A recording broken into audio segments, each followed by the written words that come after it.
George. So I wanted to show you a couple things real quick. So here's that photographer that I resin printed, but here it is in Cura for, the filament print, FDM print. So for your scale, we'll go to where it says scale, and then to figure out what scale we need it at, I'll send you this chart. But for if it's sitting at 132 scale, which is what this is, and we want to go to 125th scale, here it shows we need to go to 128%. So we'll take here and we're going to do uniform scaling,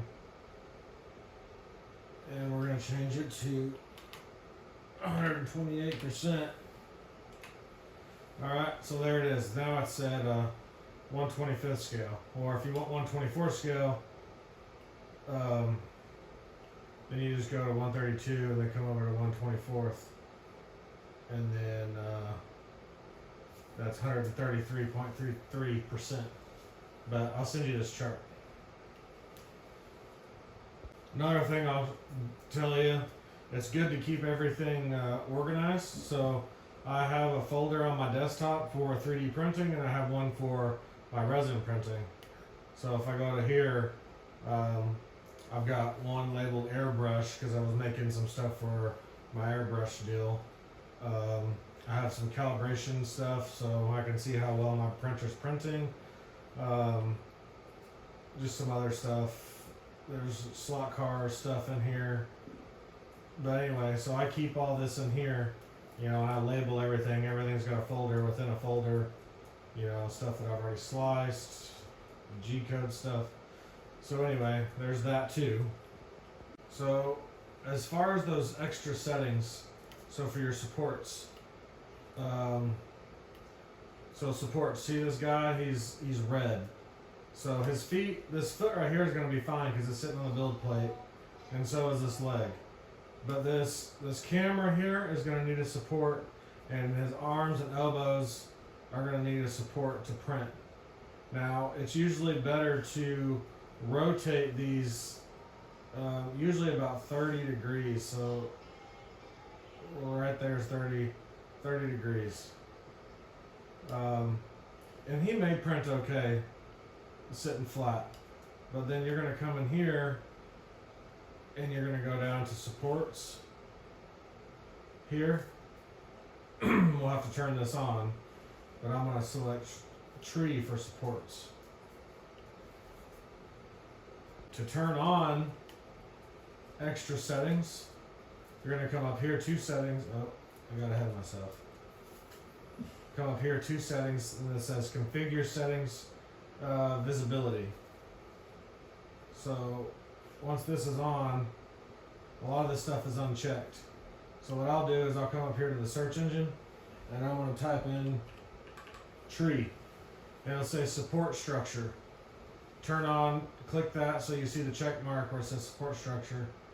Click it, that, and then when you go back into here, when you go down to support structure, it'll say normal and tree. Just turn on tree. So another thing is layer height. It's how detailed your print's going to be. So the lower the number, which normal factory setting is 0.2. You can usually go down to 0.18. The stepper motor has a certain amount of steps when it turns, so you want to stay within that. You'll have to look it up for yours to see what it is, and it may not even have a deal for it. But I usually stay around 1.8 to 0.2, which is pretty normal.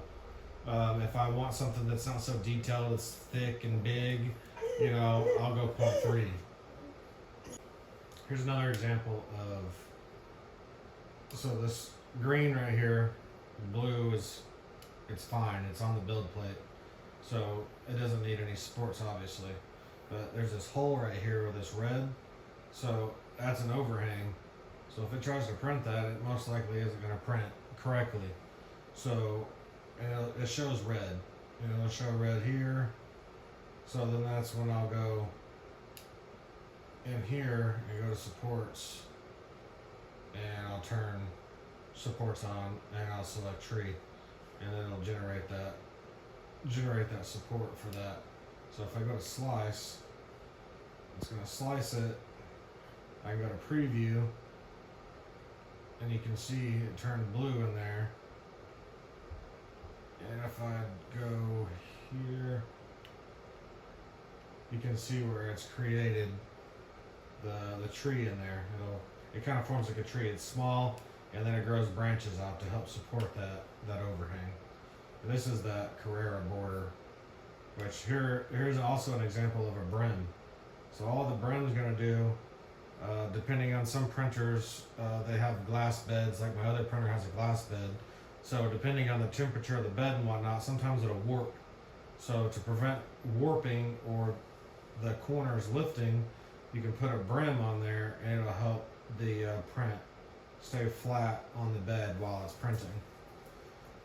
Otherwise, you don't really need a brim at all. If you're not having issues with the object coming off of the print bed, then you don't really need a brim. In this case, with this new printer, I shouldn't need a brim, so I didn't add brims as far as I can remember.